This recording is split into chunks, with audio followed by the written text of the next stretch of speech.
मला 2024ला खऱ्या अर्थाने जर कोणी तिकीट आणि मला एबी फॉर्मच्या दिशेने जर कोण घेऊन गेलं असेल तर सन्माननीय उदयजी सामंत आहे.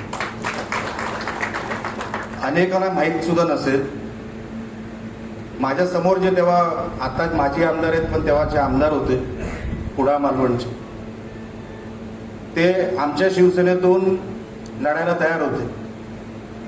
अँटी चेंबरमध्ये येऊन बसायचे, सगळ्यांचा संपर्क होता, सगळे बोलायचे आणि ते फक्त येणार, एबी फॉर्म घेणार आणि शिवसेनेच्या धनुष्यबाणावर ते निवडणूक लढवणार इथपर्यंत सगळं झालं होतं. की राणेंना काय काय सांगायचं इथपर्यंत पण सगळं झालं होतं आणि ठरलं होतं की आता.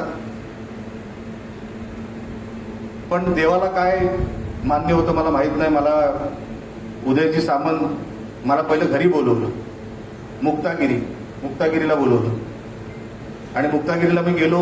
मला नाश्त्यासाठी बसवलं, त्यांनी नाश्ता केला, मी करून आलो होतो आणि मग मला 15-20 मिनिटं सगळं काय विचारलं, सांगितलं आणि मला साहेबांच्या घरी घेऊन गेले बाजूला. तेव्हा साहेब वर्षावर होते आणि माझं सगळं प्रेझेंटेशन हे कोणी केलं असेल तर सन्माननीय उदयजी सामंत यांनी केलं. आणि मग साहेबांनी तिथे मला जे सांगायचं ते सांगितलं.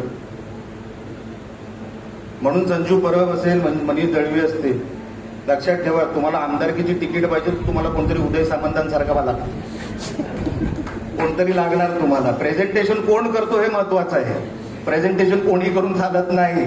संजू परब साहेब लक्षात ठेवा. आणि तुमचं प्रेझेंटेशन जोपर्यंत केसरकर साहेब म्हणत नाही तोपर्यंत कसलीच अपेक्षा ठेवू नका. तुम्ही दोघंही नाही तर म्हातारे व्हाल, अशी माझ्यासारखी दाढी पिकवायला लागेल.